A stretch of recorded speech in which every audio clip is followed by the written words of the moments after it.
Hello everyone, welcome back. आपका स्वागत है मेरे चैनल में। इसमें हम लोग डिस्कस कर रहे हैं यूपीएससी, सीएससी एग्जामिनेशन और जितने भी स्टेट बोर्ड के सिविल सर्विसेज के एग्जामिनेशन होते हैं उन सब का जो मेंस का एग्जामिनेशन होता है उसमें एक ऑप्शनल पेपर होता है हमारा हिंदी लिटरेचर। तो हिंदी लिटरेचर का खंड ख सिलेबस का जो खंड ख होता है लिटरेचर पार्ट, हम लोग उसको अभी डिस्कस कर रहे हैं हमारे सीरीज में। इसके बाद हम लोग खंड का को कवर अप करेंगे जिसमें कि हमारे वीडियो का अलग ही सीरीज चलने वाला है।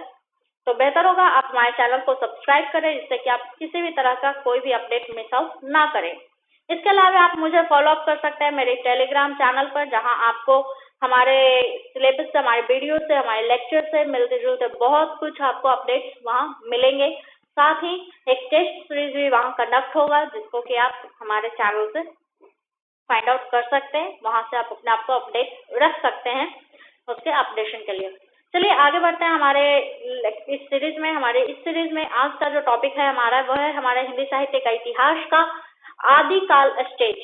आदिकाल स्टेज को हम लोग डिस्कस कर रहे हैं। इसमें हमने ऑलरेडी पिछले 2 वीडियोस, इसके पार्ट 1 और पार्ट 2 में बहुत कुछ डिस्कस किया। आज हम लोग पार्ट 3 में जो डिस्कस करने वाले हैं, इसमें पहले हम लोग एक थोड़ा सा ओवरव्यू लेंगे हमने अभी तक क्या डिस्कस किया है, जिससे कि जितने भी अगर जो पहली बार इस वीडियो को देख रहे हैं उनको ऐसा ना लगे कि उन्हें कुछ समझ में नहीं आ रहा है, और जिन्होंने भी इससे पहले के वीडियोस मेरे नहीं देखे वो जरूर से जरूर चैनल को सब्सक्राइब करने के बाद वो सारे वीडियोस देखें, जिससे कि आपको एक चेन आपको मिलता रहेगा कि हम लोग क्या डिस्कस कर रहे हैं, क्यों डिस्कस कर रहे हैं और क्या बातें हो रही हैं।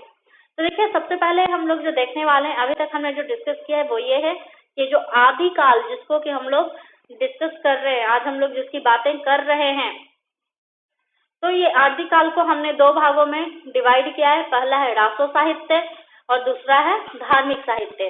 देखिए, रासो साहित्य में जब आप बात करेंगे तो हिंदी का पहला महाकाव्य, सबसे महत्वपूर्ण क्वेश्चन है, हिंदी का पहला महाकाव्य।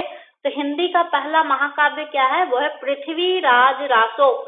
किन्होंने लिखा है? वो लिखा है चंद्रवर बाई जी ने। तो ये बहुत ही इम्पोर्टेंट टॉपिक है हिंदी साहित्य का कि हिंदी का पहला महाकाव्य किन्होंने लिखा, तो वो सर चंद्रवर बाई ने लिखा था। पृथ्वीराज रासो काव्य का नाम है जो कि हमारा महाकाव्य है। इसी काल के रासो साहित्य के दूसरे और प्रमुख काव्य अगर नाम लेने हो, अगर ऐसा कोई क्वेश्चन हो तो उसमें हम लोग किस काव्य का नाम लेंगे? तो 2 प्रमुख काव्य हैं, विसल देव रासो और खुमान रासो।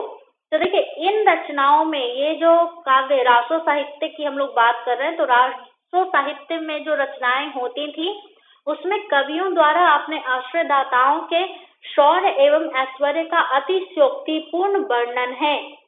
ठीक है सर, जिन्होंने भी पहले का वीडियो देखा है उनको समझ में आ रहा होगा ये बातें, लेकिन जो पहली बार देख रहे हैं उनके लिए मैं एक थोड़ा सा इसको एक्सप्लेन कर दूं।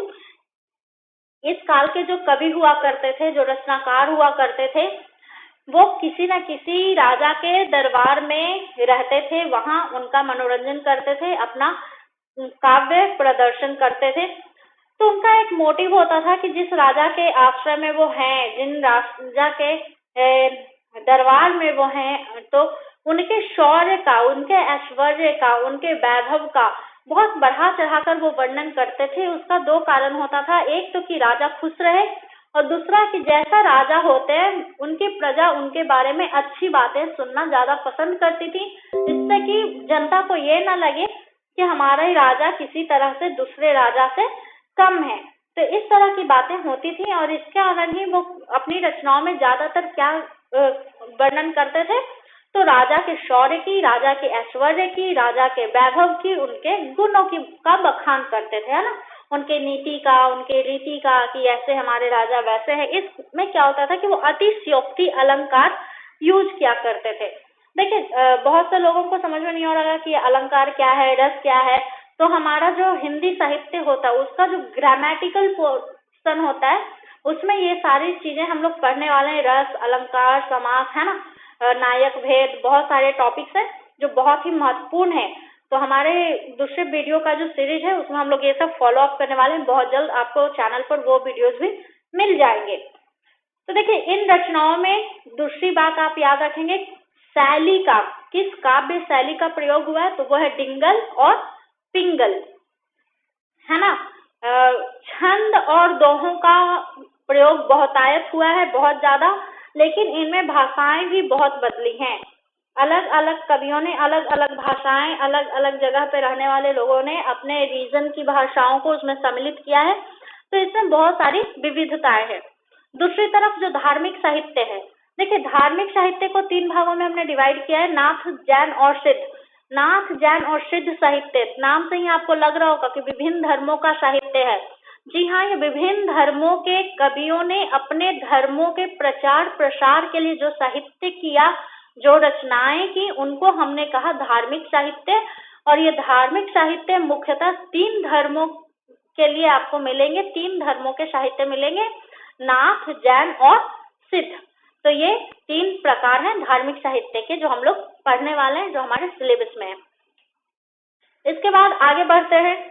जो हमारी बातें हैं, साहित्यिक सामग्री जितनी भी मिली हैं अभी तक, जब हम लोग हिंदी साहित्य के इतिहास को उलटते हैं, उसकी बातें करते हैं, उसको खोदते हैं, तो वहाँ जो साहित्यिक सामग्रियां मिली हैं उनको भी हमने 2 भागों में डिवाइड किया है।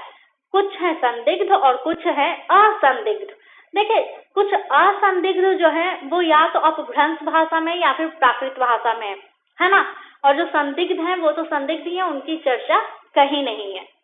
दूसरी बात कि अपभ्रंश के जो नमूने हैं वो बहुत ही पुराने हैं। उनमें आप कहेंगे कि वो जो बोलचाल की भाषा से अगर आप उसको मिलाना चाहेंगे तो वो बिल्कुल डिफरेंट है। लोगों की भाषा कुछ और है, साहित्य की रचना की भाषा जो कुछ और है।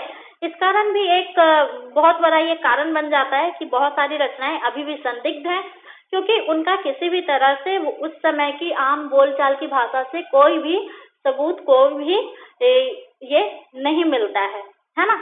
तो ये बहुत बड़ा कारण है संदिग्ध सामग्रियों की। अब देखिए, हम लोग बात कर रहे हैं 14वीं शताब्दी की। देखिए, 14वीं शताब्दी की जो हम बात कर रहे हैं, तो इसमें हमें बिल्कुल 2 तरह के काव्य नजर आएंगे, बहुत ही डिफरेंट। दोनों एक दूसरे से कितने ज्यादा डिफरेंट हैं वो देखिए। एक और तो आपको 14वीं शताब्दी में ही, अभी हम लोग बात कर रहे थे ना कि ये इसमें विविध भाषाओं का, अनेक छंदों का प्रयोग हुआ है, उसका उदाहरण यहाँ देखिए। 14वीं शताब्दी चल रही है, almost middle of the 14th century है। उसी में एक तरफ आपको इस काव्य में, इस शैली में आपको काव्य नजर आ रहे हैं जिसमें हमीर की वीरता का वर्णन किया गया है ना।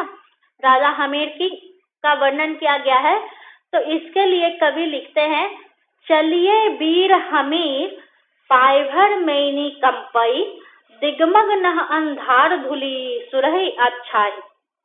ठीक है, तो ये देखिए, ये कैसी भाषा है?